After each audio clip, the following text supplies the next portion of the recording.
Okay, so we're live now, recording. Just gonna double check here that the stream is up. Yep, stream is up. Great. And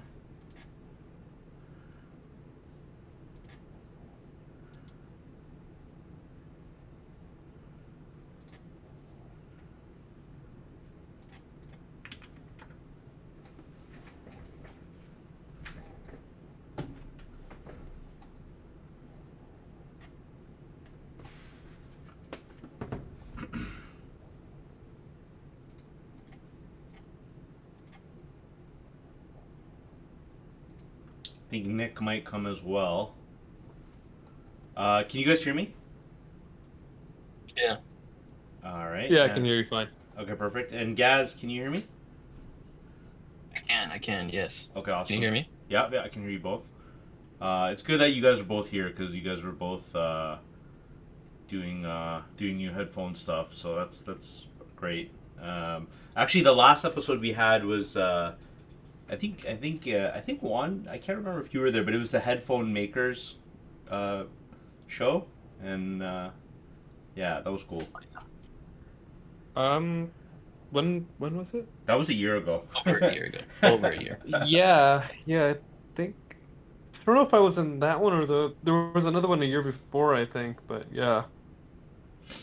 Okay, I think probably we should just get started, and other people will kind of trickle in. Uh, but yeah, I wanted to just start off and say that no, I appreciate you guys being here and everybody listening. I hope that we can do this more often because it's pretty fun to just get together and chat and then just have a record of the discussion is cool because all this gets saved on the channel. And so it's just a fun time. It's good for the community. Good to just catch up on how everyone's doing, and what's new in hi-fi and stuff like that. So before we get into any kind of topics or discussion, do you guys have any initial thoughts or anything you want to say right off the top? Mm, No, not really. Um, I'm just happy to be here. Awesome. uh, Okay. yeah, I mean, I don't know if I'm just gonna plug my headphones and say New Sierra Aluminum Edition. That was out. So yeah. Yeah, that looked cool. And Gaz's ETA had some really cool stuff too, so we should talk about that as well. Oh, 100%. Yeah, 100%. I think that's going to be the majority of the show today is just from you two guys. So, Juan, why don't you start it off with your company? Why don't you just some people might not have heard of your company and the headphone that you're making. I can't remember if it was more than one. I know Sierra is the main one, I think. But why don't you just start off with like how things are going with your company, what you're working on, and also uh, if you I guess let's talk about like CanJam and or kind of new like audio stuff after. So why don't we start with just like what you're working on with your company? Yeah, absolutely. So yes, right now there's one model that I have for sale that is the Sierra Open Back headphones. It's the one I've been going around with for the past year or so. And this CanJam actually I started showing off a pre-production version of a new aluminum edition. Um, and so this is kind of a more premium model that I'm working on. It has a more lower mid focused kind of tone to it. It's not as vocal forward. It's not as kind of lean as the Sierra standard model. It's kind of it's just a bit of a different take on the same platform, trying to make something a little bit more upscale. Uh, people have been asking me about other materials and surfaces and things like that that I can use with this design to try and elevate it a bit. And so this is kind of my attempt at that, at responding to that part of the market, while also bringing in something new in regards to sound quality. So, but Process are you using for the aluminum? right, so I guess just going back to to the question that's Maud kind of brought up is, generally what I do. So the aluminum is 3D printed. The plastic I use is 3D printed. What I do mainly is I'm an industrial designer. I'm a recent industrial design grad, and so I really like to take advantage of 3D printing. Try to take advantage of new processes. And so solid aluminum 3D printing is quite a new one. There's very few products on the market in general that are using that. So that's what I'm using here on the new aluminum edition. So yeah. Is Yeah, it cool. BJT? Binder jet or some Yeah, I believe laser? it's a binder jet now. Oh, cool. That's I cool. love I So love 3D printing. so the cups and the yolks and the band, some of the band is going to be metal. Then is that what is that the idea? Yeah, so the actual cups now are solid aluminum, and the headband on both the standard Sierra and the new one are still as well 3D printed aluminum. However, on the new one, it's polished more just to bring it in line with the polished cups. Nice, that's awesome.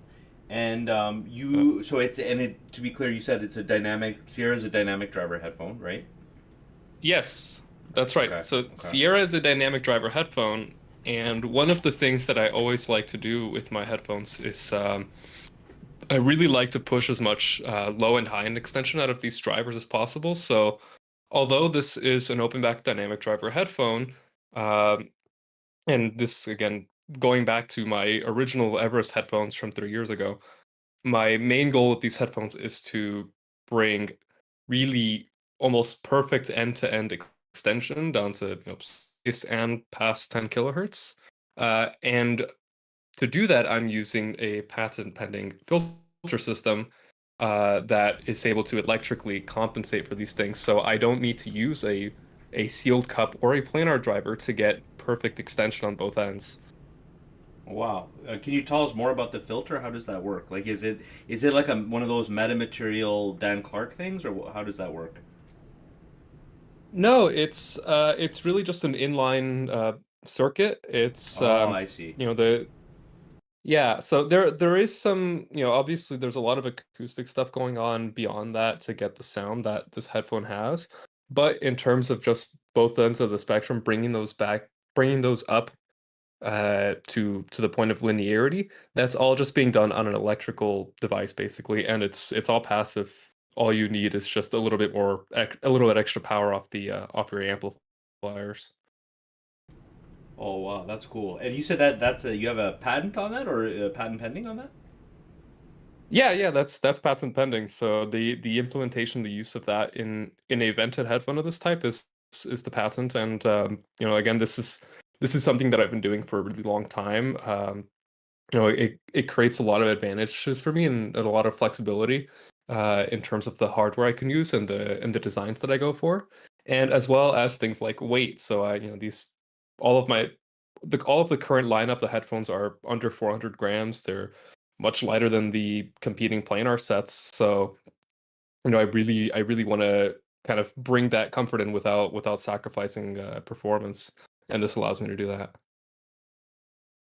So the existing headphone now, like the current Sierra model, that does that have that circuit in it already, or is that a future feature? Yeah, no, this exact same platform has been in use both on both of the Sierras and actually even going back to the original Everest headphone, which was my first headphone that I released back in 2022, 23. Um, it's used slightly differently now, but again, this has always been a feature of my headphones, and it kind of always will be. That's really cool. And then, is there anything you recommend in terms of amp pairing or DAC pairing, or like is it meant to run off like just like a dongle or phone, or would you recommend a desktop setup? Like, what's your recommendations for Sierra? Yeah, so this is kind of where the little bit of give and take comes in, because of course you can't add bass without, reducing everything else. So These do require quite a bit of power, mainly current, so solid state amps and quite powerful tube amps with transformers in general run them just fine, as long as they have a low output impedance. In terms of specific products that I usually recommend, on the very bottom end of the spectrum, I really like the FiiO inline dongles, like what is it? The BTR17 is what I use for my portable demos. The K11 is nice too. It has plenty of power. But of course, if you want a more hi-fi experiences, we've been working a lot with Electric. Their, I believe their V286 DAC amps can run these beautifully. And there's also, I would say most like the mid-range solid states from Shit Audio and Electric will run these great. On the top end, my reference amplifier is actually the Army ADI-24 Pro. That runs these absolutely incredibly without any distortion. So yeah, these you can run these on quite a lot, but they really do like having that extra current headroom in general. Do you run them on tubes at all? Tube amps, because obviously they don't tend to generate as much current as solid state. Sorry, what was that? Sorry. Do you like pairing the Sierra with tube gear at all, like tube amps? So 2 amps are funny on these. The circuit, because of the way it works, it changes the impedance curve quite a bit. So you generally, if you have something like one of those high-end Viva amplifiers with a lot of output impedance on it, uh, the headphone really does change entirely. It becomes like a very warm and bassy set, which some people are really into. So if you want to like really play with the sound, a tube amp is probably the way to go about it, or an impedance adapter. Um, Personally, I don't have any particular suggestions on that end. But each tube amp will have kind of wildly different specs, and it's just kind of fun to mess with them. And on this headphone in particular, being kind of so reactive to the impedance out of the amplifier, uh, you know, kind of just go crazy with it and see what works. It's always pretty fun. Yeah, one thing I was thinking about the other day is that it's cool. It's kind of cool that people who make headphones, they're not gonna hear every single combination that's possible. Like Right. people always talk about HD 650, HD 800, and how they scale so well. And I'm sure Sennheiser hasn't heard some of the crazy combinations or crazy chains that have been used with their headphones, like Holy's chain and stuff like that. They've not heard them, so they don't even know what potentially they could sound like. And that makes me think about the Sierra as well. Like on like I obviously have my Aegis amp and like Cayenne and all DNA and all that kind of stuff. What would it sound like? Maybe you would bring it to a whole different level, or a sound that none of you guys even heard, which would be amazing. So that's very exciting. That there's unknowns in the product in terms of what kind of sound output is possible. Yeah, absolutely. And I always get messages from people who are like, "Oh man, this thing sounds, wild on this amplifier or another." Or at CanJam especially, this past at New York, I was at the Raw slash Mimic Room, so they have a lot of Viva stuff. And there were also some other odd solid state amplifiers in there, but just seeing people switch between them and go like, "Holy crap, like this is basically a different headphone." They're always so surprised by it. It's really interesting to see those reactions and just to see how many, like like you said, I probably will never hear the sheer amount of combinations that you can do with this thing. So yeah, it's always good fun. That's cool. That's cool. Okay, awesome. Last thing is, what about in terms of pricing for the metal model? What's the pricing on that, Yeah. if you're able to say? Yeah, so right now they are on pre-sale. The final price and the pre-sale price are the same, and that's 1,500 US. It's about a $300 bump from the standard Sierra model. That one's about 1,200 US. It's on sale now for $100 off, but yeah, generally that's the price range where we're at. And this price should carry over internationally as well. I just took a look at the picture of it. I just want to say, His aluminum edition. Yeah, I just want to say it looks amazing. It looks really Thank you. cool. And I never I just saw it. This is the first time I'm seeing it. Obviously, I saw the old one. I heard the old one at Toronto Audio Fest, and I was very impressed with the old one. I really liked it. I have to go back to dig into my notes to get all the details of. I kind of made some voice notes about what I thought about it, but actually no, I actually wrote on the Discord too. But overall, like for anyone listening, definitely check out the Sierra headphones because they sound great, and I think they're also like great sounding and great value too because they're not like in the era that we're in now where we have like headphones that cost like 10 grand or like 6 7 8 grand. Like it's refreshing to have. I know that, I mean, people will say that of course they're not cheap, they're not, it's not a $200 headphone, but still it's for what you get, I think it's a great value. Right. I mean, yeah, and I know these aren't the cheapest headphones. Obviously, this is in a price range well beyond most people's means, to be quite frank. But these headphones do things that nothing else in the market does, and I believe that this does have a value proposition even at this high price point, and of course, especially compared to, like you said, these $5,000-$10,000 sets that are on the market right now as well, in the flagship lineups of all these companies. What's so cool about you guys like Orbis and ETA and stuff like that is I think you guys are really focused on, like, you're not focused on necessarily income and profit and running a business in a very corporate fashion. You're focused on, like, you're passionate audiophiles, and you're focused on the performance and the sound quality and the end user experience and stuff like that.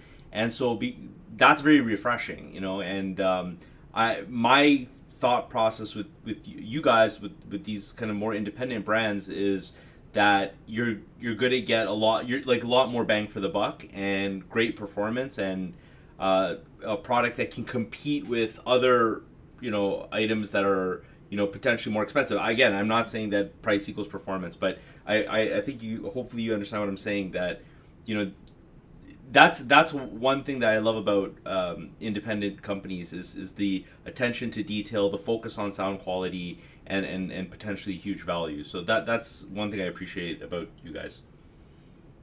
Yeah, thanks. I mean, again, it's I'm sure on both of our ends, it's a constant kind of struggle to keep these things up. But yeah, I'm sure Gaz is unmuted his mic, so let's see what he has to say. Yeah, sure. Yeah, I mean, we don't have giant buildings or factories you got to pay rent for, or 100 employees. So a lot of those costs don't get added into the products that we make. Is my opinion. Yeah, I mean, Uh,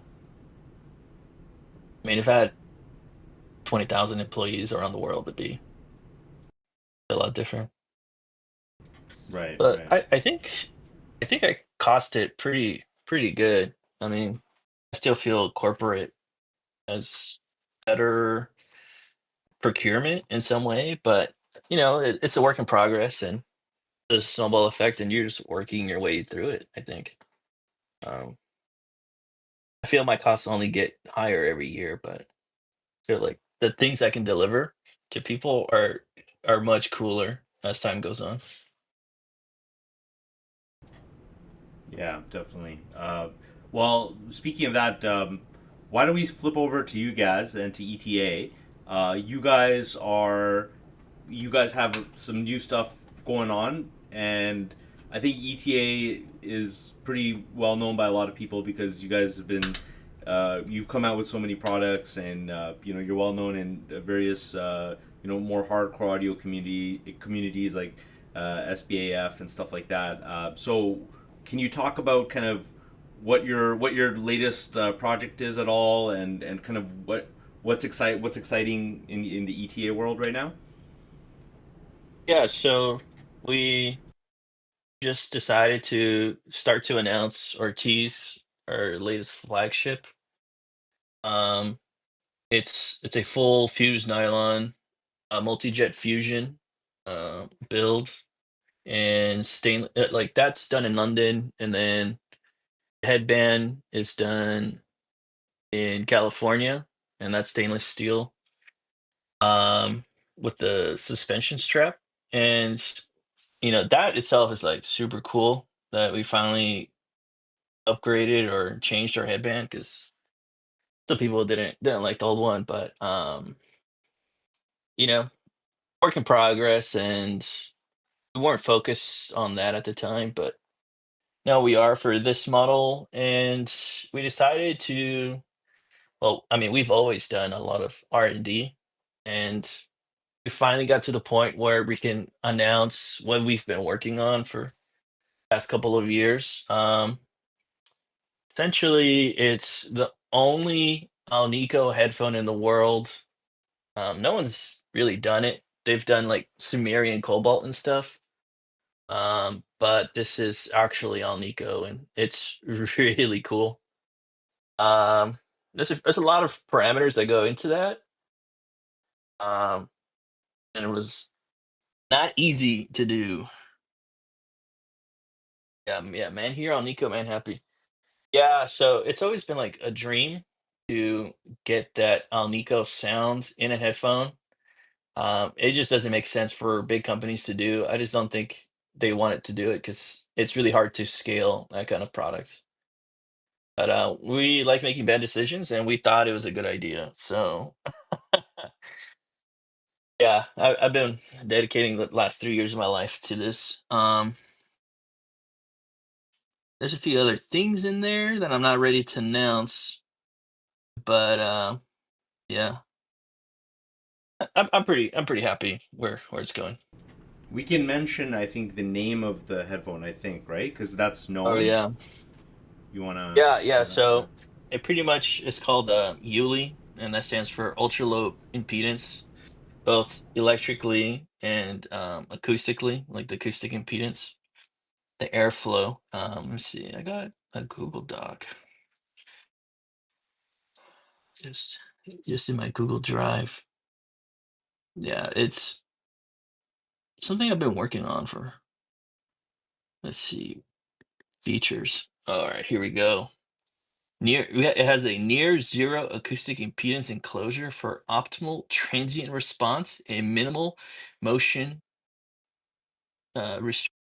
restriction. And I can't announce that part. Let's see. A low mechanical impedance within the motor via its high cobalt alloy magnets. And a low electrical impedance voice coil for improved amplifier current transfer to increase efficiency. So yeah, I mean, from my experience, is like if your amplifier doesn't have enough current, you'll hear it. So in that sense, it scales pretty hard, and it sounds different. Not different, but you can hear the amplifier every time. I've never not heard the amplifier on the other end. So is I don't know if you have any. the recommendation is like a higher current amp, like more solid It's state, just a or bigger amp. okay. Just a bigger amp. I mean, I've done the amp and sound stuff. I think all that stuff can drive it no problem. I mean, amp and sound to me for early models, that was like my only recommendation. I'm like, yeah, that's it. Oh Which yeah, directly heated triode. All of them. yeah, Jinx, Big Ben, um, all of them. They uh all sound crazy on it. Mogwai and what's the other one? The Yeah, say like I'm blanking all on of the them. other name. Yeah, the Jinx is like his smallest amp. It's like his smallest pentode amp. Mm-hmm. So it's not really a triode, but I mean, a lot of his stuff is like pentode stuff. I think any constant current source amplifier, whether it's tube or not, I think does it. Um, ET2, excellent, just crazy. So the sound I would just, and I still gotta actually do some reviews on your other headphones that I have, but the sound profile that I would uh, yeah, or what how it sounds to me. So I have O2, and I have Yeah, the uh, Ada. oh yes, the Ada and O2, and I have also the Mini C. So the sound I get is one that is um, a bit warmer and definitely more relaxed in the treble, but still very detailed. and unbelievable bass. I think that's one of the biggest strengths of the ETA sound is the bass is so amazing and satisfying. And so I really love the sound signature because that's kind of my type of sound. How does the Yuli differ, or is it similar and everything else is just dialed up, or how does that differ compared to the rest of the lineup? Let's say it's similar. Yuli's definitely dialed up, but not like in the sense that there's more of everything. I would say the bass feels different because of the moving mass that we're working with. We actually have silver plated voice coils in this model, and it totally changes it. Like it sounds so much more impactful because of it. Whether it's the silver weight or not, when we did A/B tests, the silver won handedly every time. Um, the voice coil structure is slightly different in the sense that it's actually almost permanently encapsulated inside of what is it called? The flux cap. I mean, it's an underhung voice coil. No other, really, no other headphones do that. Um, that really makes it sound super linear. So I feel like the bass is. I wouldn't say it's tighter. I mean, obviously, like these are just like words, but there's less distortion. I mean, that's really what I want to say is because the whole effect of the motor system is to be so much more consistent than is normally possible. Um, we've I mean, we've changed every parameter you can in a driver, for better or worse. And I don't know, Yuli is like it's like it. It's like when you see it, you go, what the? I mean, I've shown you some photos, but um, Yeah. it's just so much bigger. I don't think it has to be a headphone driver. That's really how much we've done into it. But it's designed to be in a open field, like free air kind of situation. So, and then obviously it's a circumoral over ear, which I think you guys Yeah. have. I don't know recall if you've ever done this compared to the because all the prior ones I believe are on ear. So it's the first one. So what made you guys switch to that? Because I know you guys like the on ear model. What made you change? Well, with on-ear, you always have the benefits of not having that much air in the way. And when you change up the distance from your ear, you have to do a lot of other things. Um, you we always wanted to do Yuli, but it was just never at a position where we thought it was like handedly the best thing we could do. We had the mini line, and those were over ears. Um, but we wanted to do the airflow like an on ear, but it'd be an over ear. So we just had to like do 7 driver revisions until we got to it. That's the reason it's taking so long because you can't release this on like the Sony headbands. It's just not. It just doesn't feel the same. It's just not at the level. As Juan said earlier, like at an elevated level, like the whole thing is elevated. And then in terms of one specific question about the tuning, so in terms of the treble, does it have a similarly like relaxed treble? At least that's how I hear other ETA headphones, or is it more of a flatter or maybe even elevated treble? Like, well, what's the character of the treble? I would say it sounds more neutral Mm-hmm. than dark if you Okay. consider other ETAs dark. And I would Right. say but it feels relaxed, and I want to attribute that to the magnet. Nice. Okay. Because of the magnet, it's so much more relaxed. I mean, honestly, if you're to buy a speaker today with a similar type of magnet, it just only be Wilson, pretty much. That's the only one I can think What do of. you mean? What do you, can you elaborate on that? What do you mean by that? So Wilson is one of the few companies that actually has an Alnico motor for their tweeter, and Oh, I see. yeah, so I think there's a lot to the magnet. I mean, I feel like I'm repeating myself, but really it's because the way the magnetic fields interact, whether it's the alternating current field or the DC field from the motor system, the way they interact with Alnico, it is one of the only ones that can actually move the magnetic fields appropriately and can snap back into place. So because of the gaps, it's only possible with Alnico, in my opinion. We're always experimenting. I mean, we've done a few other experiments with neodymium. We have like the most efficient headphone in the world that we're not going to release too, but we're sticking to the Alnico because it sounds the best. Okay, cool. That's awesome. I really look forward to it and reading more about it. And yeah, it sounds exciting. And I'm a big over ear fan rather than the on ear. Although your on ears are nice, but I'm excited that you guys are doing over ear. That's really cool. I want to ask you guys about your. Did you guys both go to CanJam? No, I didn't get to. Juan, you were Yeah, I there. think I was the only one. Yeah, yeah. Okay. Do you mind, Juan? I know you were demoing your gear, but I'm sure you got a chance to sneak away and listen to things. Can you tell me about your experiences at CanJam? Oh man.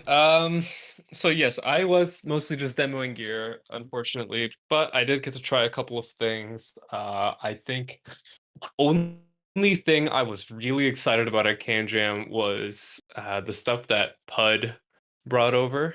So Philip Kaplan's creations, he brought a new wearable subwoofer in to pair with his old Thumpy headphones, and that was quite an experience. I literally anyone here, if you find Pud at any show, just put the subwoofer on. It is the most fun you will have with a headphone. Period. Yeah, Uh, he has some crazy designs. Yeah, he has funky stuff. In terms of like normal headphones, I got to try the new Rawl, I believe it was called the Amanus. I also tried the Joal from Oh, Yeah, what's Joel, no. his yeah, from Abyss. Yeah. yeah, Manus from Abyss. Manus is Yes. interesting. It's an interesting headphone. Amanus is I don't mean that interesting. in a Yeah. condescending way. It's just like it's design wise, right? Like purposely having different resonant frequencies for the drivers is very interesting. What do you mean? Are they using resonance chambers? No, so like each ribbon is tuned to a different frequency, a different FS. Each one has a different FS of the three on each side, different FS. So they're trying to Interesting. like, yes, that is why it's interesting. It's like that's so weird. I'd assume they would just all be the same, but apparently it's not. Yeah, I mean, yeah, that's pretty neat. It makes sense in a way. But Hmm. yeah, I don't know. I'm gonna be honest, between this one and the Joel, I prefer the Joel. I only had a few minutes with each of them, unfortunately, so I can't say too much. But yeah, definitely, whether it's worth the hype or not is for someone else to decide. But they are definitely interesting headphones to check out. Also, Critical's new stuff is pretty neat. Quite nice. So how could you describe the sound? I know you only had a brief amount of time, but for Emanis and Joel, and what was the sound profile, and why'd you like Joel more than the Emanis? That kind of stuff. So no one should trust my impressions here because they were taken in totally different environments. But just in comparison, I thought the Joel it was a fuller sound. Uh, it just tended to line up with my preferences more. I mean, the best I can say is I vibe with it a little bit better. Generally speaking, the raw stuff, I don't know, something about them usually ends up turning me off in one way or another. Um, but I think the Joalis was nice. It was a very pleasant listen. and I really like their designs too. So I'm biased in that way. How did the Joel sound compared to other Abyss headphones? Like, I don't know if you've heard of. I know the 1266 TC well, and I think I heard the Diana Phi a long time ago, many years ago. But the 1266 TC I spent a lot of time with. How do you have experience with the other Abyss headphones? Someone? I do, but it's been a long time, so I can't make any comparisons, and I could be totally wrong. Maybe the Joao is leaning a little bit towards the kind of warmer, meteor side of things, but I have no real comparison. All right. And then on the personal side, anything change in terms of your system or your gear? Anything new in that regard? Um, right now, I mean, The since the TF. last podcast, yes, I have RME gear now, which is a big difference compared to what my setup was a long time ago. Um, but yeah, I mean, my daily, I guess my daily gear is basically just FIO BTR 17, which has been an amazing portable kit, and the ADI 24SC on the desktop. So that's been nice.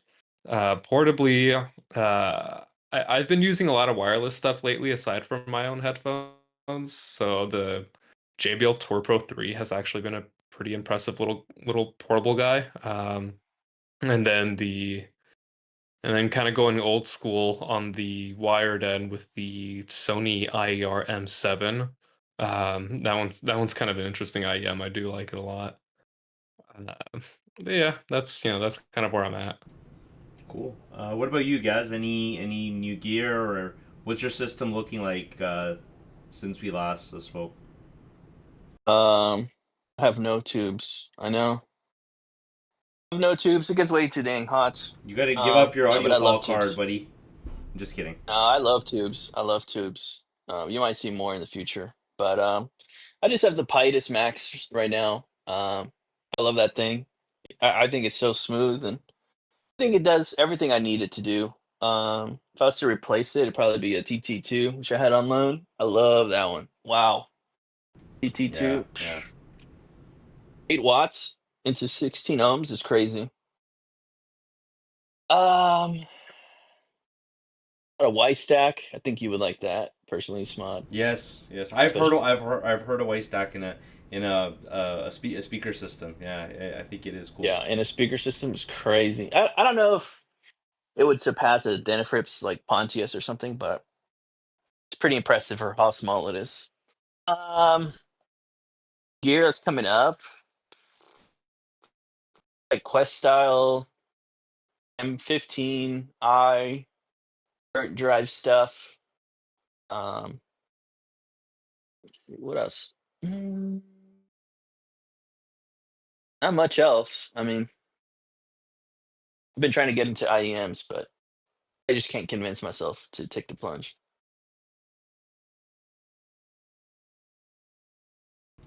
Cool. That's cool.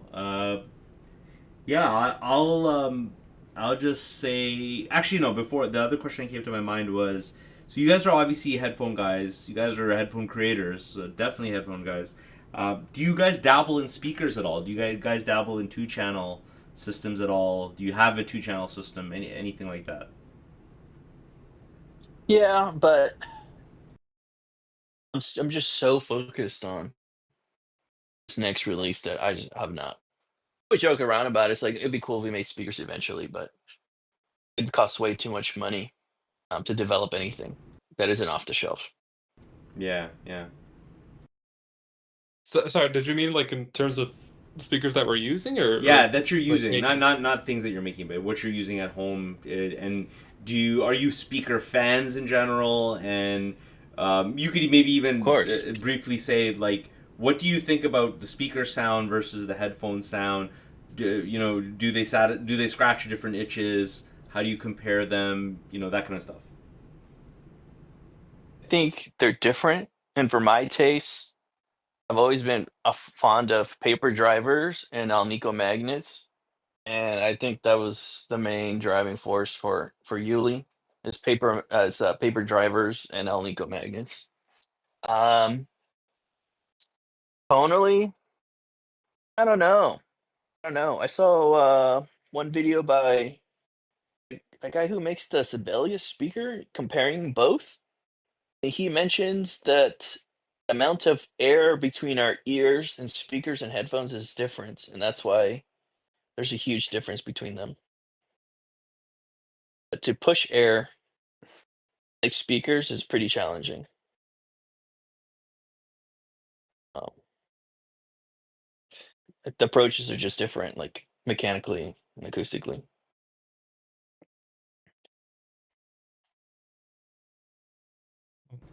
What about you, What do you think, Juan? Juan? Uh, Oh, yeah, on my end, I've been pretty much married to my JBL Studio 590s for the past few years. That hasn't changed. I am a big fan of the JBL Studio lineup. They're very nice, very big, lots of sub bass. So, I've been pretty happy with that. Not, not too much else going on in the speaker front for me personally. Uh, and in the question of preference of speakers over headphones, I I really for me, speakers are a lot of fun. Like, and the other thing is like most of my speakers aren't hi-fi. I have a ton of Bluetooth speakers. Last one I got was like a Xiaomi outdoor 30 watt, and it sounds really good for the size. Um, I just like finding fun small little speakers or even bigger ones that I can just throw around at like parties. So, that's kind of where my priorities lie on that end, not necessarily as much towards hi-fi. I'm not really chasing anything better than my Studio 590s. Um, and in terms of where I think they lie compared to, headphones in my daily use, as someone in the chat said, speakers are great when you just want to leave something playing and walk around and not, have anything on your head. But I do think that headphones are, obviously with headphones you don't feel like bass in your body or anything like that. But you do, usually speaking, with a good pair of headphones, you will have a a very sort of controlled environment because the headphones are just kind of isolated into a little chamber, really. You don't have to deal so much with room acoustics or anything like that, which is nice. And you get a little bit more. Sometimes you can get a little bit more room to play with in terms of EQ in that way. You can kind of trust that the headphone will more or less line up to the measurements, whereas a speaker, once you put it in a different room, it's a different sound, whether you like it or not. So, that's where that's at. Yeah, that's fair enough. Um, I just want to briefly mention, just very briefly about my experience with Toronto Audio Fest. So, I did hear the HE one, and from Sennheiser, and that's their big 50K system, headphone system, Electrostat with a tube amp and built-in DAC. It's like kind of all-in-one system, and I did. It obviously was nice. I did like it, but the reason it comes to my mind is because it wasn't the best headphone system I heard. The best one was one, and this kind of I got reminded of this when you mentioned Gaz the TT2.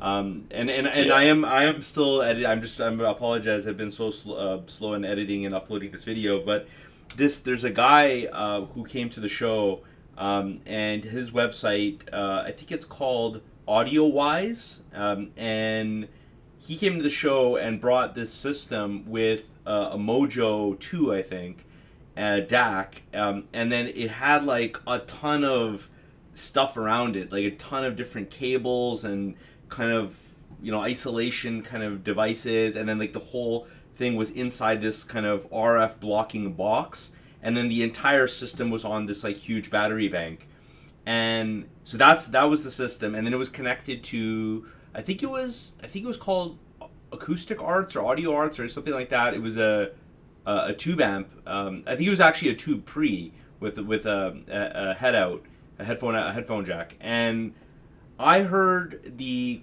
Caldera Close, Caldera Open, and the HE1000 SE on that system. That system sounded noticeably better than the Sennheiser HE1.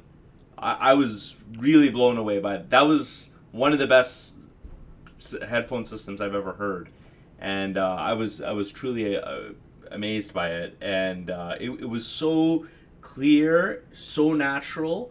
There was like basically no fatigue. Even the HE1000 SE sounded like a little bit relaxed. Like it wasn't like what I expect. I never heard HE1000 SE outside of his system, but you know, obviously it has a reputation of being a little bit on the harsh side, and it goes to what one of my colleagues, he's an audiophile and engineer, and he's a huge proponent of power, how important power is, and how, you know, when you don't have the optimal power, things can be a bit more harsh, and when you have better power, things tend to get more relaxed. That was his theory, and yeah, that system just really, really blew me away. It was unbelievable, and so I want to try to go to that guy's place, and because he's here in Canada where I am, and I want to go to his place and bring my headphones there and hear, you know, how they sound. The one test for me was that I heard the Caldera Open, which I borrowed from Zach for review purposes for like several months, and so I know that the Caldera sound, and to me that was the best Caldera's. Like it was way better than when I heard it on my system. Not my system now, but my old system. Obviously, I have new stuff now. So that was just a cool anecdote from Toronto Audio Fest. But I will post a video about that where he, I think his name was Mike, I believe. He explains the system and how it works. And it was expensive. I think it was like that whole contraption with that small DAC, cord DAC, was like, it was over 10 Gs. It was like, I think it might have been over even 20 Gs. Like it was really expensive, for sure over 10. Yeah, it was crazy. But yeah, I mean, I think that guy's onto something. The tricky thing is like, I don't know, was it the battery bank that made it amazing? Was that tube pre really good? Was it the cabling? Was it a combination? Like I don't know. You know, that's the tough part. But that was a very memorable experience there at Toronto Audio Fest. Very cool. And you said that, so that preamp, was that made in Canada that you said, or? No, the pre, I believe, was German, I think. Acoustic okay. Arts or Audio Arts or something like that. And it's a tube pre. This will be on the video when I upload the video. Like the full specs of everything will be there. You'll see it. Oh, but, so. yeah. Yeah, it was. I need to try more tube gear, so that's. Just leave that on the list, I guess.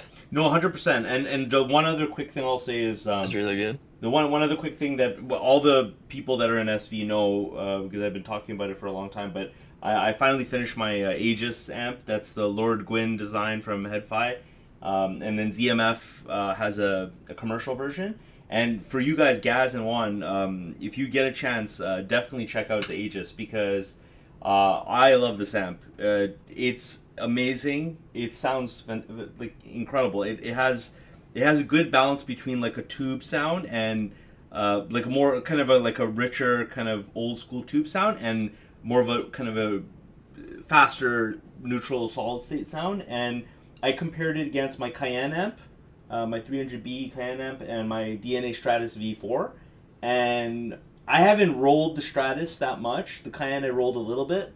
To me, it's better than both by a clear margin. Like I prefer it in many metrics. So and it's cheaper than both. Notice it's a lot cheaper. It's like half the price or less. So Aegis is, if for anybody who's into DIY, or even if you're not, because they have a commercial version, check out the Aegis. It's a really cool amp.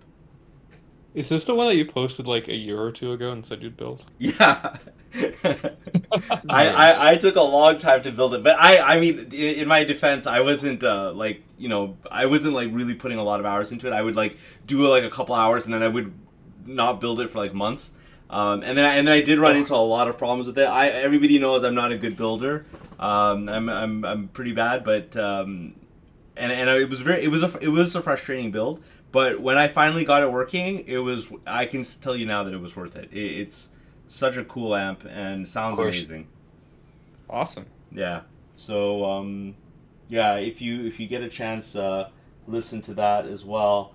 Let me see if there's anything else. I'm just thinking if there's anything else. The one thing I would just say quickly about power is that if you guys are able, like, obviously a battery system is tough, right? Because for obvious reasons, cost and the fact that you have to charge it up and all that kind of stuff.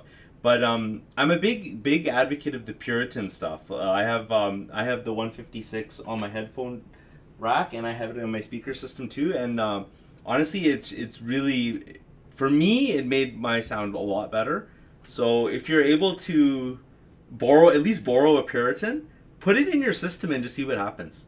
Because I think obviously it may not work for everyone, but you might be very surprised what you get when you put that in. I think what was interesting was I had the Puritan in my speaker system, and prior to that, I had like a cheap Amazon purifier, and I compared my cheap bottlehead preamp that I made to like very expensive like CJ and Ulnick preamps and stuff like that. I'm like, man, the bottleheads like and audio research amps preamps, and the bottlehead was like as good or even better. I was like, what the heck? And then I got the Puritan. I put that in.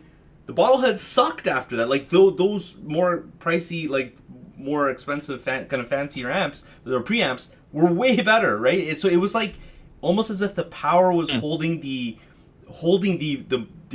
more expensive gear back. And when I had that, you know, and I never ran my past labs that I used to have. I never ran it off that Puritan. So I wish I had it back so I could run it and see what happens. But the power stuff can really transform a system. So definitely. My friend just got a INT 60 from Past Labs. Nice. He loves it. He's going crazy over it. Yeah, the past gears. I really like the past gear. And then I got my CJ stuff, and then I was like, holy crap! Like the CJs, I love CJ. I have the LP70S and ET5 Pre, and no, I love, like, my system is. I really like CJ sound, so it's cool. I have a couple sound demos also on our channel if anyone wants to hear. But okay, cool. So. Any other thoughts before we wrap this up? Any other any other things you guys wanted to talk about?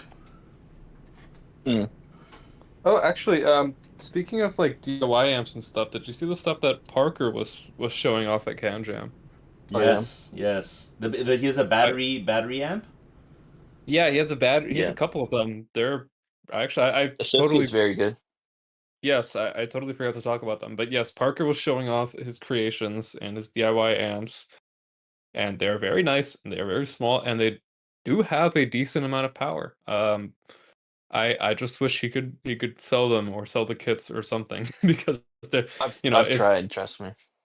yeah, well, if anyone gets the chance, and wants to do something a little bit less complicated than what Smod did, just ask Parker for schematics on some amplifiers because he's cooking something. It's pretty neat. He has the PCBs, so if you can solder, you can have an amp in a day. Yeah, I've had the Associate. I've took it to shows. I think it's excellent. I think to me it's one of the best amps ever. It's right up there with the TT2, in my opinion. The Parker's amp. Yeah. Oh wow. Okay, so where did you hear it? He let me borrow it. Oh, nice. That's Let me borrow awesome. it, and I took it to one of the shows in San Jose at one of the hi-fi cons. Nice. Yeah, we bought one Nice. after that. So did he design it? I don't, or Yeah. he designed it. He designed it. The whole thing, yep. It was inspired by the Grado headphone amplifier, Mm-hmm. and he made a little one. And just recently, he decided to take the little one he had already designed and make an enclosure for it to match the Grado. And that's what he showed last week at CanJam. But he has a more advanced version called the Associate. Yeah, he made a really nice chassis for that thing. Like, it reminded me of kind of like MSB or forgot that other company where where like everything like fits perfectly into the housing, and it's like there's no like it's like cut to fit the components perfectly. It's pretty nice. Exactly. Like I got a photo right here for people. Let's see. Put it in the chat. Yeah, it would be cool if he made it like a more simple chassis, just because obviously that's very time consuming, but everything else is the same, and then he could sell that.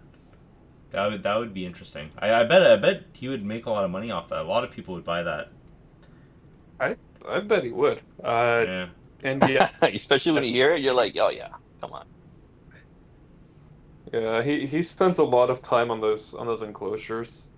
Yeah. A lot more time on those than the actual circuit builds. So yeah, if He he could- could just simplify that down, he'd probably have a pretty decent business model. Yeah, he could do two models. I've tried. He could do a model which is with a simplified chassis, and then he could do one with like the high end chassis, just for people who like some people really appreciate the high end build, right? And then that one he could charge more for, and that would be cool. It's hard to convince him. If I was giving money myself, that's what I mean. I don't know. I'm curious I like if his stuff. I give him money, and I get stuff sometimes. I'm curious if your guys' headphones can run off a bottle head crack. That would be an interesting test. I think Ev has a bottle head. I think so.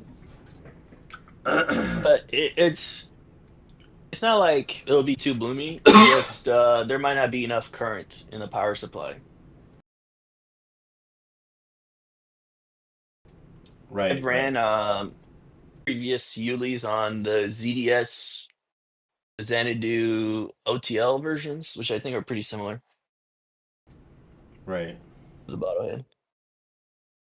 I would be surprised if a bottle head crack could drive my I've been enjoying headphones solid state without recently, distorting. Even though it's a little blasphemous. I mean, I think there's a lot of good solid state gear out there, and I totally get the appeal, because sometimes tube gear is a bit annoying to deal with. Yeah. Speaking of tube gear, I also I'm a big tube guy, but I have a tube DAC as well. My AudioNote Kit 4.1X, and that also is amazing. That's probably, I like it more than my PS Direct Stream and my Denafrips Terminator. I like the ANK a bit more. So I have that on my headphones right now, and also another. Because it's your favorite. It is my favorite. It's just another strong recommendation from me. I think that tube DACs are like a secret thing that a lot of people don't get into it, but they can have potentially add a lot of magic to a system, and I think that they can, like, when you get very expensive solid state gear and solid state DACs and stuff like that, it's like you can potentially have a tube DAC that's way cheaper that can do a lot of the things and maybe even sound better than the very expensive solid state DAC. It's almost as if you have to spend a lot more money to get a similar kind of sound compared to the tube gear. Now, of course, you have to put up with the typical tube kind of Noise, idiosyncrasies, and The fuzz. although my ANK is completely silent, like it's very black sounding, it has a completely black background. So I don't know, but you're right. Like sometimes it could act up, or sometimes you could get noise, or who knows, right? So, but yeah, tube DACs, don't sleep on tube DACs. Honestly, that's a secret in my opinion. Yeah, I mean, I love a Boss Dax, so you know, I'm all about it. But Ev is in the chat too. If you want to drag Ev in here. Oh, cool. Yeah, sure. Hold on.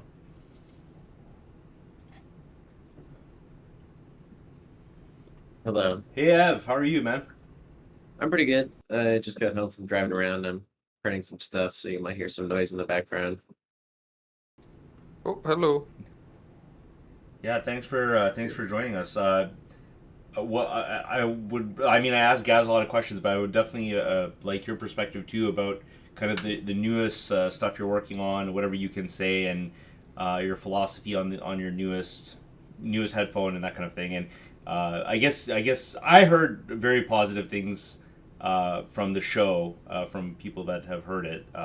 Yeah, could you talk about it? Yeah, so I'll say that from pretty early on, I mean, it's no secret that ETA has been making some on-ear headphones, which have been pretty polarizing because a lot of people don't like on-ear headphones. Um, for me, one reason I really like on-ear headphones is they tend to have a lot of clarity and like a lack of reflections in the space in front of the driver. Um, but we had a lot of people complaining about comfort, wanting something bigger or something more flagship. So a big part of the goal was to have whatever we could to maintain that sense of clarity and immediacy that we have in an on-ear design, but in a much larger over-ear design. Um, Obviously, that's been very challenging. We had to like completely redevelop the driver, kind of like purpose built to the sort of enclosure features I wanted to have in the headphone. Um, yeah, we got custom ear pads. We pretty much started from the beginning. Um, but yeah, it's going really well. I'm pretty happy with it. Most of the people who've heard it seem to be pretty happy with it. But really, we just want something comfortable, spacious, over ear, good clarity, a smooth tone. You know, just maintain some of the features of our other headphones that people like, but you know, kind of respond a bit more to what people have been asking us for. Is the driver in the new headphone, is it the same driver as like the O2 and stuff, or is it a different driver? No, it's a completely redeveloped driver. Nothing like it has really existed on the market before now. Yeah, it's got a couple unique features. Really high excursion, low mechanical damping. It pushes a lot of air, which is why the shells have a lot of airflow. It's a very open design. Um, but part of that was just trying to get a good bass response in a really low seal headphone, um, which kind of hasn't existed, I think, quite to the degree that we were hoping to achieve with this launch. So it's kind of exciting and unique in that way. I asked Gaz, but I appreciate your thoughts. So the treble, I think, is very distinct in ETA to me. The treble sound, how it's a bit more relaxed, a bit more pulled back, but still extremely good, still very detailed. How does the treble on the new headphone compare to O2 and your other headphones? I'd say in terms of the balance, there's probably a little bit more treble overall, but at least for me, I'm very sensitive to smoothness. So I've kind of tried to maintain a certain level of smoothness in the high frequency response that I think ETA is pretty well known for. So I think if you're into smooth treble, you know, it's still there. That's still a big priority for me, but I think it has a little bit more air and a little bit more snap in space in the top end that I think a lot of people have been looking for. Nice, nice. That's awesome. And have you tried it? You personally tried it with any tube amps at all, or not really? A few. I mean, it's kind of on the edge for some OTLs because it is a low impedance headphone and it's not quite as sensitive as some other low impedance headphones. Um, but yeah, like a transformer coupled tube amp will do a nice job. I know at CanJam we had a lot of people trying it on the ZMF Aegis, I think is what it's called. Performed pretty well. Yeah, I think anything transformer coupled will probably have enough energy to swing the driver. OTLs is kind of like half and half. But yeah, I think whatever you got, you probably get the job done. Nice, that's awesome. And do we have a release date for the new headphone yet, or not yet? Um, we've already sold through most of our units for the first batch, which will drop probably in April, but I imagine the second batch probably in summer, midsummer. Mm-hmm. Okay. Yeah. Are pre-orders open now for the second batch, or we have to wait for that? If it is, I think that'd be something for Tom to talk about. I'm not really sure. I'm just kind of in the lab trying to get everything wrapped up. I want to ask you also about I asked these guys about the headphone versus speaker question, or not necessarily which one's better or anything like that, but are you a two-channel guy at all? Do you listen? Do you have a two-channel system? Do you like speakers, or do you prefer focusing on headphone stuff? I think they kind of excel at different things. I am sitting in my living room right now. I've got some vintage JBL set up, and I've got dual subs. Got a big rack with a bunch of equipment. Whenever I'm using analog sources, I'm always on speakers. Um, I'll say listening time. I do listen on headphones most of the time, but speakers definitely like are attractive to me in other ways, and I'm really happy with what I have. And I will say that the sound of my two-channel system, I think, has inspired a lot of the tuning decisions for ETA. So there's definitely some overlap there. And you were at the show, right, F? At the Ken Yeah. Jam? Yeah. Well, so did you get a chance to sneak away and hear anything else? Anything else that you liked at the show? Yeah, I mean, I kind of just sat down when I saw an open seat at a table. It was pretty busy this year. I didn't show up right when the days began, so I kind of caught the second half of each day. Um, I don't know. I was pretty happy with most of what I heard. Um, I don't really want to like speak too much to what other companies are doing, but I will say that like things are moving along. It felt like a better, more interesting year than 2022. So yeah, I don't know. I'm excited. Cool. That's awesome. Well, I really appreciate that. Anybody else? Any final words before we wrap this up? Anything else you guys want to talk about? Yeah, I just want to say that the new over-ear ETA is excellent, sounds and good to everyone me. should go out and try it. Thanks, man. You heard it one?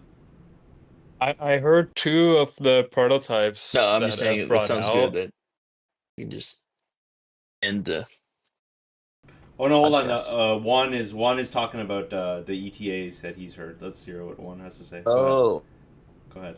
Yeah, Juan. Yeah, so I heard 2. Sorry, I heard 2 prototypes. I don't recall too much the difference between them. But yeah, Ev is cooking something good, and he, kind of going back to what he said regarding the added air and to the treble presentation. It really is like just a much more open and I would say interesting experience than the previous on-ear headphones that I've heard. Um, I like those too, but for a first open back, it's some pretty, or for a first open back over ear, I would say it's some very impressive stuff. I've been hearing the prototypes since like CES back, I think it was 2 years ago. Back when it looked very different, and just each time, it's always been a really, really interesting listen. So yeah, it's definitely worth a shot. Thanks, Yeah, man. that's awesome. Yeah, no, I've been hearing people say that it was the best thing that they heard at the show, and so that's really awesome. So look forward to that. Okay, guys, thanks a lot for everything, and I hope we can do this more often. And next show, I'll try to be a bit more organized with very specific questions and stuff like that. I just thought that we haven't talked for so long that it would be good to just shoot the breeze and do it in an organic way. So I really appreciate you guys coming on, and yeah. Thanks a lot. Yeah, thanks. For having us. Spawn, have you heard the Sierra? Yeah, I heard the Sierra at Toronto Audio Fest, and I really liked it. I was very impressed with it. That's right. It was a to me it was a neutral but very and now what Juan explains makes a lot of sense because I think I did say that it sounded very extended with a nice bass extension. It was a balanced sound, very good detail, good air, good space, and I really liked it. And yeah, I'm looking at eventually getting one at some point to run because I have the DIY Aegis I just finished building at home. So I have the Aegis, I got my Cayenne amp, and I got my DNA amp here. And so the Aegis amp is my favorite. I love it. So I'm looking forward to pairing all these different headphones with the Aegis and hearing how it sounds. Sweet. Yeah. Yeah, Very cool. I was super into the bass of the Sierra, and the metal prototypes Juan brought too. I think I liked even more, so that was pretty exciting to me. Awesome. I don't know if I asked you there, but how did you find the vocal presentation versus the regular one? I felt that the metal one had like a little bit more richness in the mid range, so I don't know if that's like a little Mhm. bit more energy in the lower mid range or what, but I don't know. It felt a bit more fleshed out. It felt a little more lush, but I also felt like it felt a little more spacious at the same time in the top end. So I don't know. I just liked it better across the board. Oh, okay, cool. Yeah, the actual change is mainly like a little bit of a 3K region scoop out, plus like a tiny bit more bass. So yeah, Cool. it's pretty spot on impressive to what I was trying to do. Nice. Yeah, sounds like it, and that's definitely more to my taste. Awesome. Nice, that's awesome. Yeah, I mean, you guys are two great companies, and in my opinion, people should check out both of you guys and both of the products, or both of the sets of products that you guys have. And as I said, I'll just reiterate how excited I am about the smaller indie groups like you guys, because you guys bring a focus and passion onto the sound, and there's not that corporate aspect to it. That part's gone, and it's just about the sound and about the end user experience and amazing value and that kind of thing. So I think you guys can really transform the landscape of audio, and especially headphone audio. I think you guys can change a lot, and I think you are changing a lot, and I think I only see you guys doing better and better as time goes on. So I'm very excited and happy about what you guys are doing. Hell yeah. Awesome. Hell yeah. All right. Okay. Thanks a lot, guys. Yeah. Okay. Later. Yeah, thanks for having us. Later. Later. After show? Any after shows? If there's anything else you want to talk about, guys, go ahead. No. Sometimes you pull people up from the crowd. I don't know if anybody wants to talk. I mean, I think next time what I'll do is I know Ethan's there. See Ethan. Ethan loves to talk. Yeah, I can bring him in. Sure. Yeah, get in here, Ethan. Are we getting more? Let's go. Sorry, wait one After second. show. I talk to Ethan all the time. Yeah, we're kind of like jitterbugs together. Yeah, Ethan, did you have any questions? Anything you wanna No, ask or anything like that? Actually, I think listening to you guys, I understood more than I would have just searching about it myself, which is pretty rare in this hobby. Because usually, Cool. like, designers, owners love to like give vague answers to complicated questions to like mask, but here you're just listening and you know these guys are telling you everything you need to know about a certain product. Now, just like Tom, I am really keen to Alnico drivers and paper cone woofers because I'm also a pretty big nerd of speakers. And I think, I guess the new EDA, based on what Tom told me before, the new one should be an Alnico, right? Right? Am I right? Yes. Yeah. Oh yeah. Now Tom did not say like plainly, but like he gave me a little gesture. But yeah, it's really nice to see a Alnico headphone. It's really something that there's a reason people haven't done it before, and that it's not because it's bad. It's because it's really hard to make it sound right.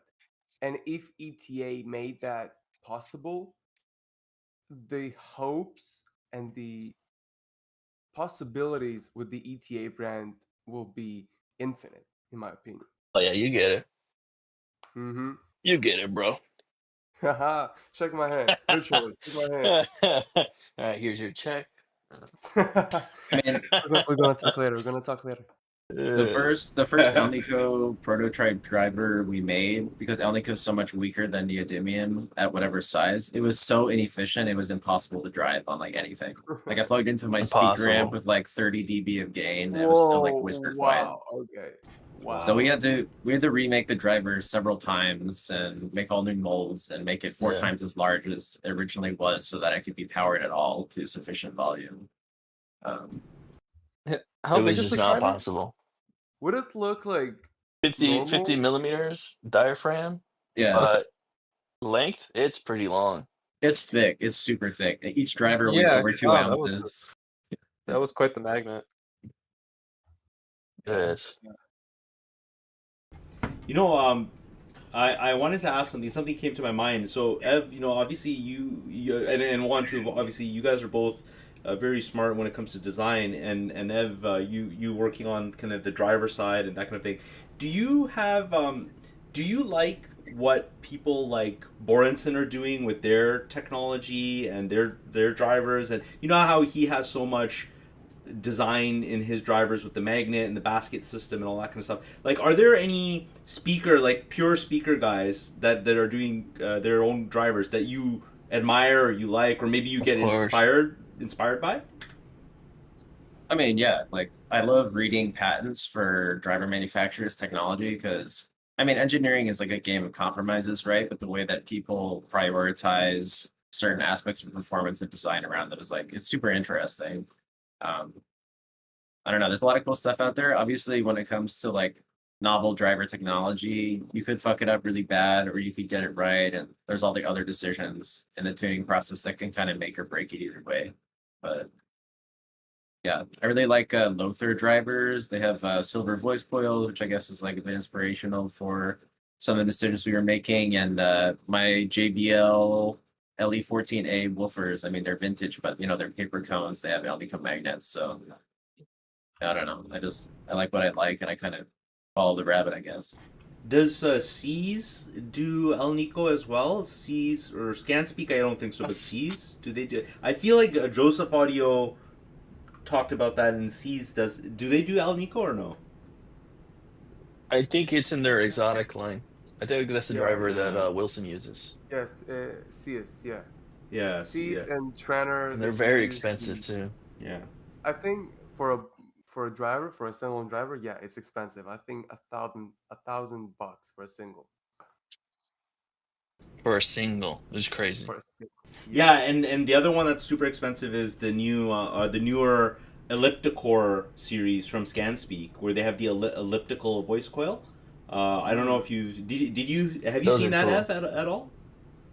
No, but I'm interested. So that's in Yeah, the- they're all yeah. Sorry, go ahead. They're shaped oblong to reduce distortion. Yeah, the Ellipticore are all elliptical shaped drivers to reduce distortions and get rid of like linear like modes in the driver.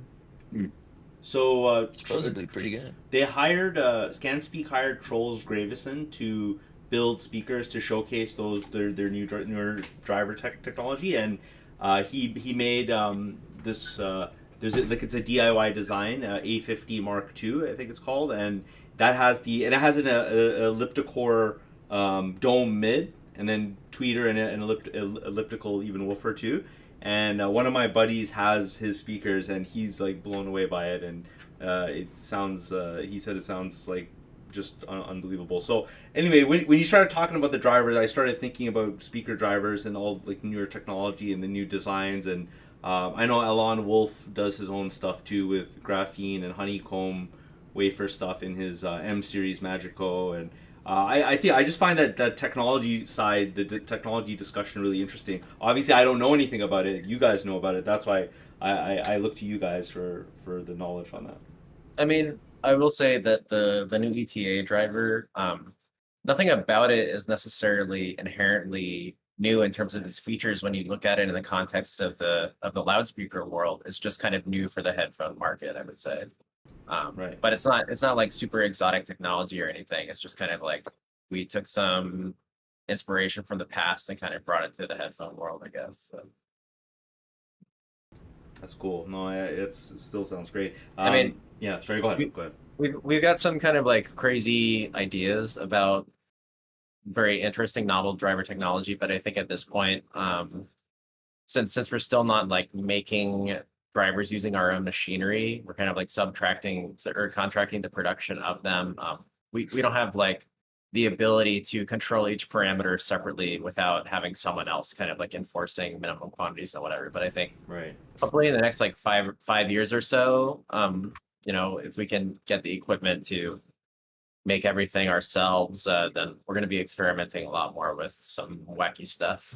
So I think that's an interesting idea, especially since, if you guys can do injection molds or as 3D printing gets better, that'll probably open up quite a few opportunities for more in-house manufacturing and drivers.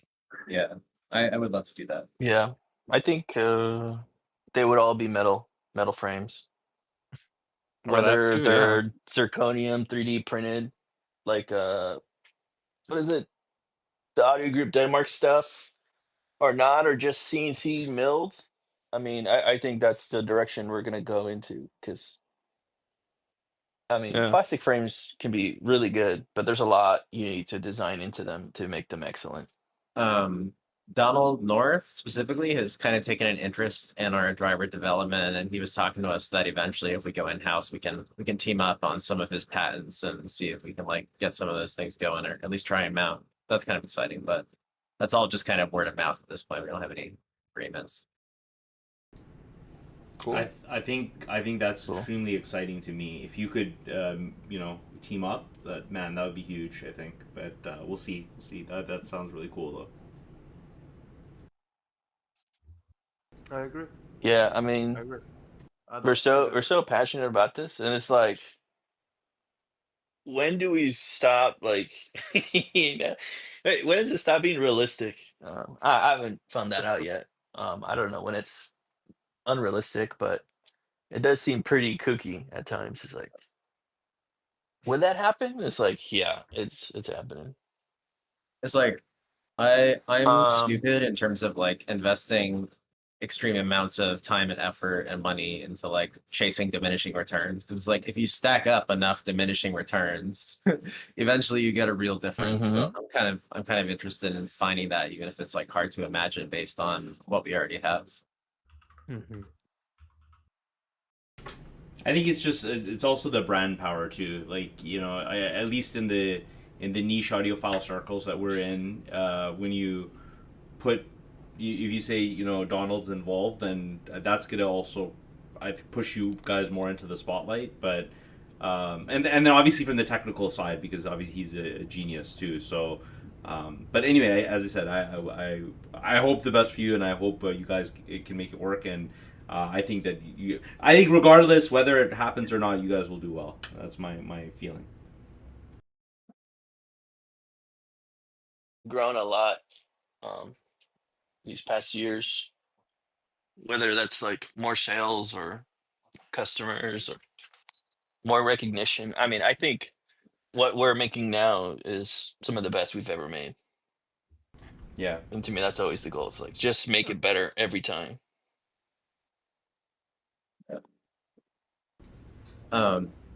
Juan, I wanted to tell you that your suggestion about sticking a straw of different lengths into the driver ports has been very interesting to explore the last few days. Have you gotten any results out of it? Yeah, I mean that's part of what I'm printing right now, but instead of focusing on the pole vent, I've been doing inserts for each one of the vents on the edge of the driver. That's one way to go about it. Cool. Yeah. I'll be right Going back. back to the driver conversation, I'm not super well versed on new speaker technologies. I mean, I know, I was working at XMEMS for a while, so I understand, kind of what's generally going on, but I don't Some design my own technology is real. drivers. Sorry? Some speaker technology is real. I feel like sometimes it's just like saying a word and trademarking that word. Oftentimes that's Like, the case, but sometimes they're novel. yeah, I mean, there's there's things out right now. I mean, the XMEMS series of drivers with the new sound from ultrasound modulated system basically has been really pretty impressive for like wearable near field applications with such tiny speakers. And then similarly, I've always been a big advocate for Tectonics drivers, being able to just have massive dispersion and have it very controlled without using a waveguide or a long series of drivers or arrays. That's been very interesting, but how that translates over to my side of thing, being headphones. It's I would like to play with more technologies. I'm lately I've been pretty interested in planars and kind of trying to hybridize things. also just earphone applications. I just put together a little earphone prototype. Maybe I'll show it off, or maybe I won't in the next trade show. But there's always interesting things going on. Unfortunately, my drivers have been pretty standard. I mainly focus on the circuit side of things and making them sound good without actually needing to change the specs in the driver. So I come from this from a pretty different perspective than I think F does. Totally. Cheaper, I'll tell you that. Yeah, in a way, it's like smart. If you want to hit a target response and you don't want to spend, like $100,000, then that's the way to do it. Right, and then that was the whole point of this, right? So, and it works. It blew my mind a little bit because like No, when I was looking, I like your stuff. yeah, when I was looking at the earpads on the Sierra, I was like, damn, if I put those earpads on my headphone, it would sound like dog shit. But it sounds good on your headphones, so I was like, hey, this kind of works. Yeah, I mean, like I told you at CanJam, I started just because this pad system kind of fits certain needs, and then I worked a bit backwards from that. And yeah, I'm glad I'm glad it worked out. But yeah, it does take quite a bit of work on the analog side of things, because it did sound like ass at first. It took quite a while to get to this point. Nice. Yeah, I wouldn't know the first thing about designing a circuit to change the behavior of the driver, so it's cool. Well, in this case, it really was. The circuit that's just the extension on both ends. The reason why it doesn't sound like crap is actually mostly just the internal enclosure, the way I kind of damped out certain resonances without actually even needing the circuit. I use a little laser cut waveguide and some other things for that. Cool.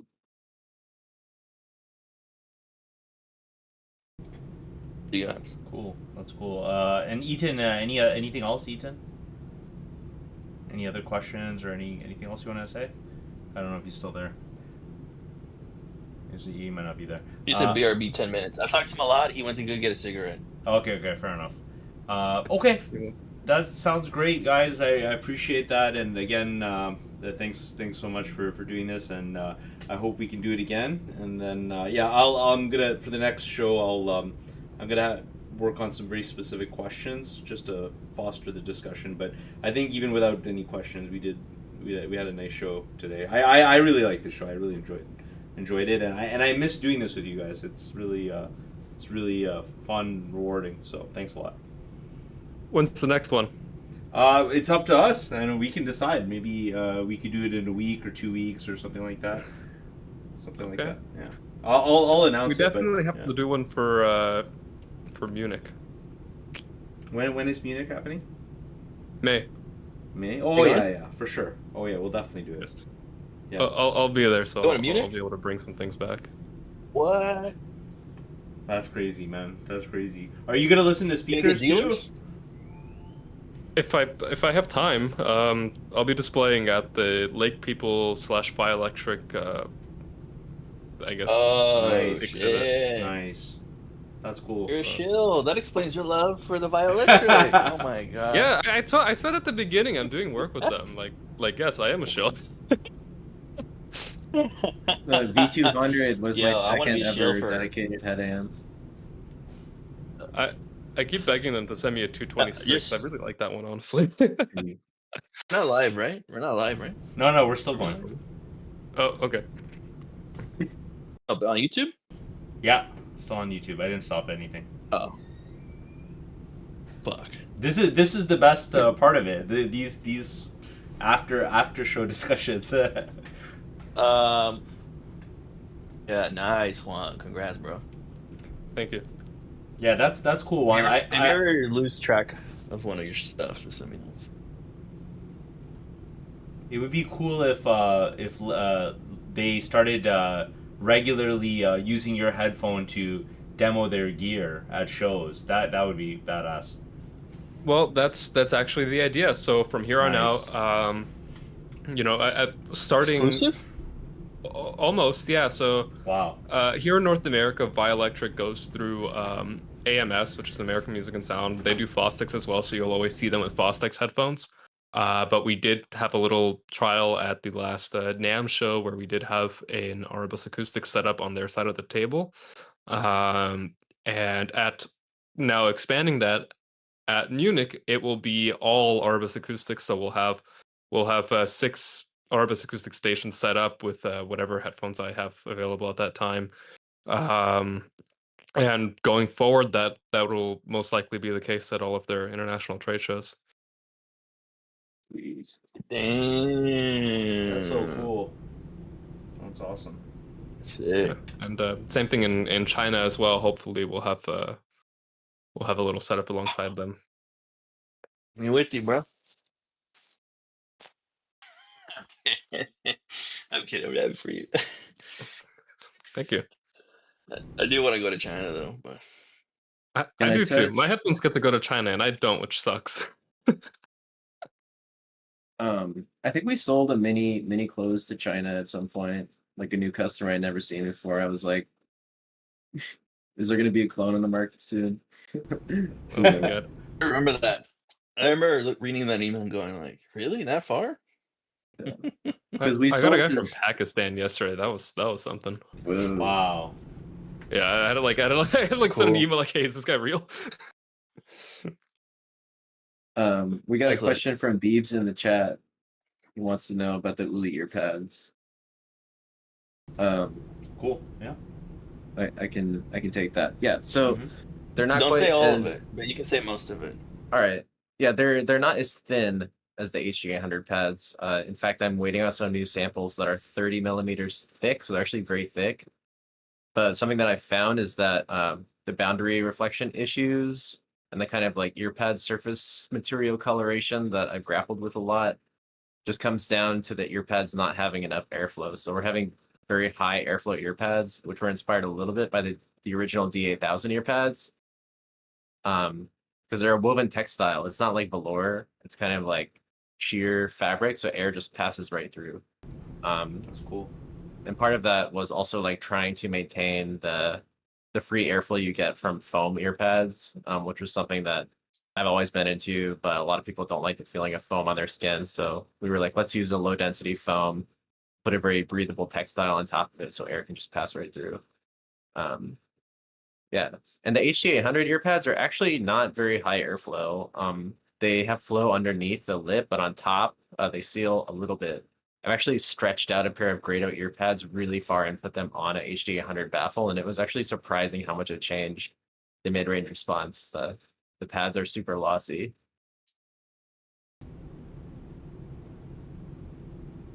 Wonder how that compares to the Rhythm Devils mod for the HD800.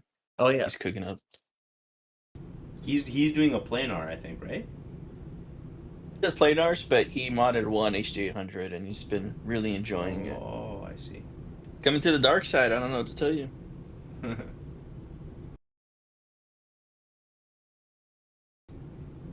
All right, guys. So let's wrap it up, and I really appreciate it. And let's do it again, okay? Let's do it again. Good day, mate. Oh, yeah, Ethan's back. Did you have any other before we wrap it up? Any other final question, Ethan? No, I understood everything I needed to understand. It was a blast talking to you all.